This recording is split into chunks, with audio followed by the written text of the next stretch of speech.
જીવન જીવવાનું છે એટલે જીવો છો કે વિતાવવું પડે છે? એક મૂંઝવણમાં માર્ગ ના મળે અને પગરવ ત્યાં નવા દુઃખના થાય છે. પ્રત્યેક સમસ્યાનો પર્યાય સંઘર્ષ અને સમાધાન જ છે. પણ શું આપ ઈચ્છો છો કે સમયના પ્રકરણ તમારી મરજીને આધીન હોય? તો જીવનના પાના ખુશીઓના રંગથી લખશે લાલ કિતાબ.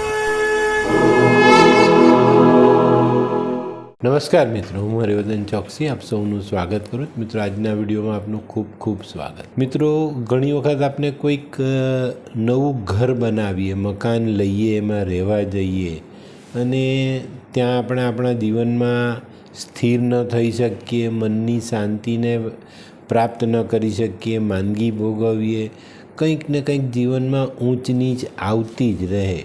ત્યારે આપણા મનમાં એવી શંકા કુશંકાઓ ઊભી થાય કે ભાઈ અહીંયા મને સુખ નથી મળતું, તો આપણે શું કરવું જોઈએ? આવા સમયે આપણા ઘરમાં, મકાનમાં જે જગ્યા આપણે રહેવા માટે લીધી ત્યાં કોઈ વેદ તો નથી લાગતા ને, એનું નિરીક્ષણ કરવું જ જોઈએ. દરેક વ્યક્તિ એવું ઈચ્છે છે, એવી પસંદગી એની હોય છે કે ભાઈ હું આ જગ્યામાં સુખ, સમૃદ્ધિ, સ્વાસ્થ્ય બધી વસ્તુઓને પ્રાપ્ત કરી શકું, બધા જ સુખોની અનુભૂતિ મારા જીવનમાં મને મળે. પણ આવું ઘણીવાર નથી બનતું. તો તે સમયે આપણે શું કરવું જોઈએ? તો મેં કીધું ને એવી રીતના એ જગ્યાઓમાં કોઈ જગ્યા પર વેદ છે, નડતર છે, કોઈ તકલીફ છે, એનો અભ્યાસ કરવો જોઈએ. કોઈક સારા વાસ્તુના જાણકારને બોલાવીને એની પર કામ કરવું જોઈએ, એની સલાહ લેવી જોઈએ.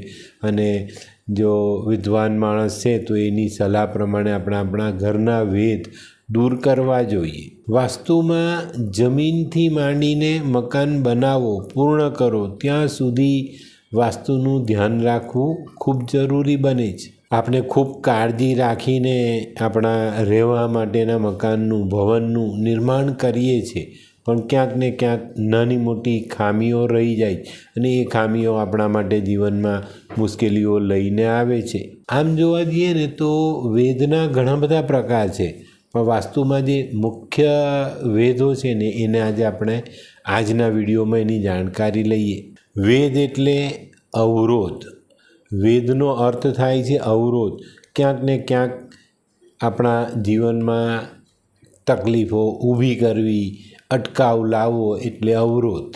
સૌથી પહેલો જોઈએ ને તો આપણે દ્વાર ભેદ જોઈએ.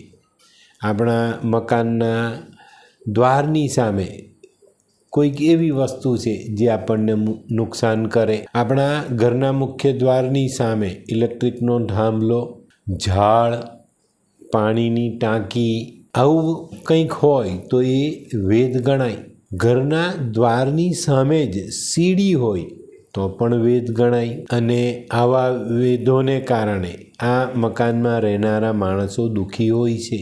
મકાનની ઊંચાઈ ને ઊંચાઈથી ડબલ અંતરે જો વેદ હોય ને તો એ નથી લાગતો.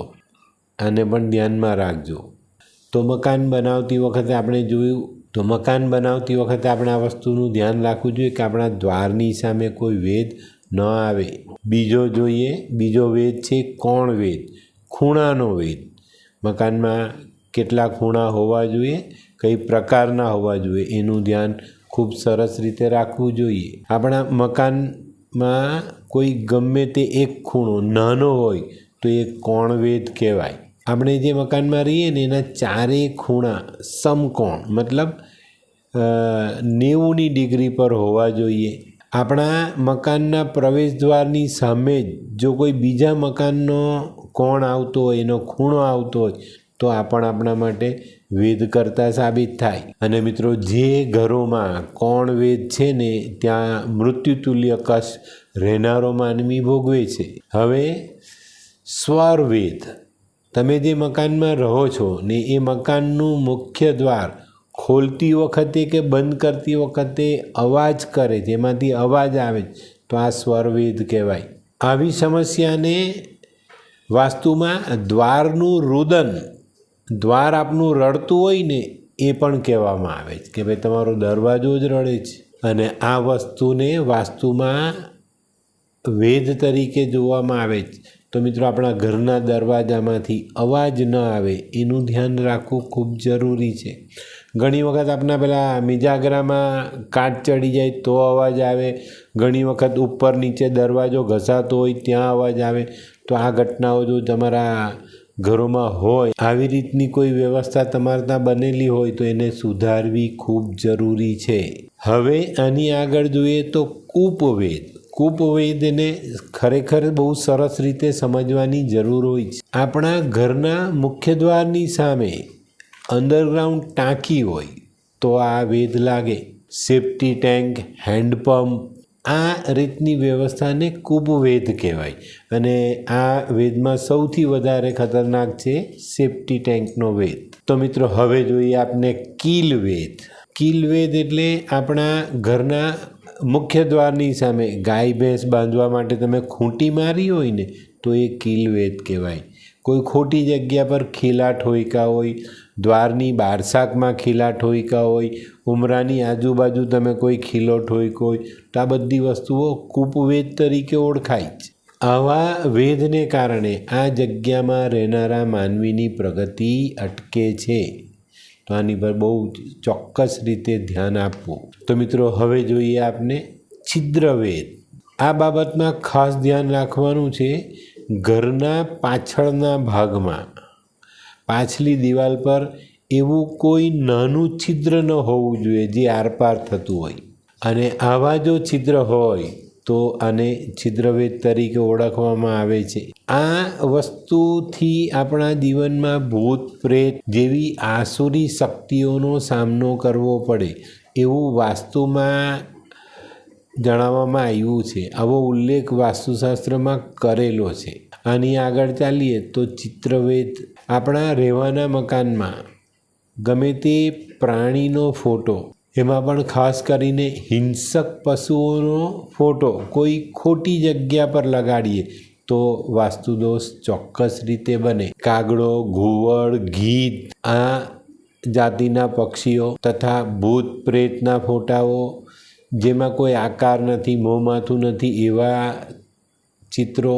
અને યુદ્ધમાં જે રણ મેદાન આપણે જોઈએ છે એવા રણ મેદાનનું ચિત્ર જેમાં હિંસા છે એ ચિત્ર જો આપણે ઘરમાં લગાડીએ તો પણ આપણે ચિત્રવેદનો સામનો કરવો પડે. અને મિત્રો વાસ્તુશાસ્ત્રમાં આ ચિત્રવેદને દોષિત કહેવામાં આવ્યું છે. આની આગળ ચાલીએ તો શિલ્પવેદ. આપણે આપણા ઘરમાં નાના મોટા સ્ટેચ્યુ લાવીને મૂકીએ છીએ, એમાં પણ જો હિંસક પશુઓના સ્ટેચ્યુ મૂકીએ તો એ પણ વાસ્તુમાં આપણને પરેશાન કરી શકે છે. આનાથી આગળ ચાલીએ ને તો એક બહુ મહત્ત્વનો વેદ છે ભાઈ. એક માળ ઉપર બીજો માળ બનાવીએ અને જેટલી ઊંચાઈ નીચેની છે એટલી જ ઊંચાઈ ઉપરના માળની હોય તો આ વાસ્તુમાં સમવેદ કહેવાયો છે. બિલકુલ એક જ માપના બે માળ નહીં હોવા જોઈએ, એમાં થોડોક પણ ફરક તમારે રાખવો જોઈએ. બંનેની ઊંચાઈ એક સરખી હશે તો આ સમવેદ કહેવાય. આવા મકાનોમાં સંપૂર્ણ પરિવારનો વિનાશ થાય છે. વંશ અટકી જાય, વંશ આગળ નહીં જાય. આના જ કારણે નીચેના માળની ઊંચાઈ કરતાં ઉપરના માળની ઊંચાઈ 1 ઇંચ પણ ઓછી રાખવી જરૂરી છે. તો મિત્રો આ બાબતોમાં ઘણા લોકો ભૂલ કરે છે ને આવા મકાનોમાં રહીને પછી વિનાશને વેરે છે, વિનાશ ભોગવે છે. આનાથી એક કદમ આગળ ચાલીએ તો આકારનો વેદ લાગે.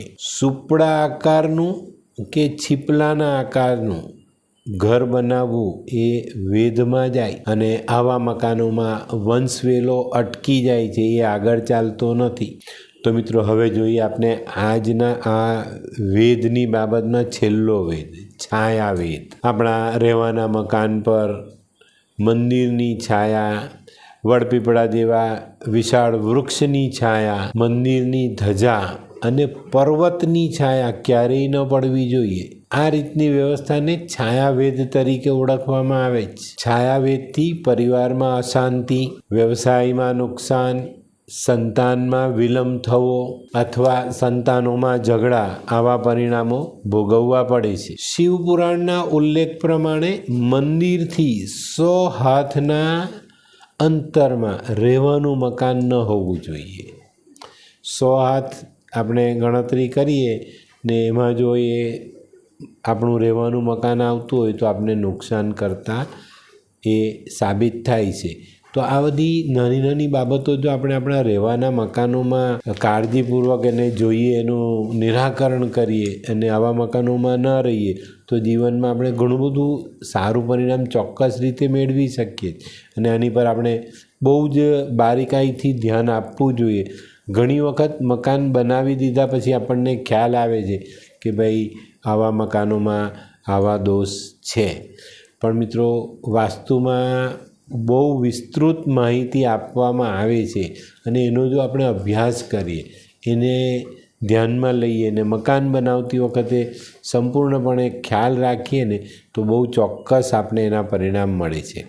મિત્રો, વાસ્તુમાં 2 બાબતો બહુ જ મહત્ત્વની છે. એક તમારા ઘરનો પ્રવેશદ્વાર અને તમારા ઘરમાં બનેલું રસોડું. અને આપણા ઘરનો ઈશાન ખૂણો એ બહુ જ ચોક્કસ રીતનો હોવો જોઈએ. તો ઘણા બધા દોષોનું શમન આવા ચોકસાઈભર્યા નિર્ણયોથી આપણે લાવી શકીએ. તો મિત્રો, આજનો વિડીયો ગમ્યો તો લાઈક કરો, શેર કરો, યુટ્યુબ જોનારા શેર કરે અને સબસ્ક્રાઈબ કરે. હું હરિવર્ધન ચોકસી આપ સૌની રજા લઉં. ફરી મળીએ નવા વિડીયોમાં નવી જાણકારી સાથે. તો ચાલો બદલીએ જિંદગી. નમસ્તે.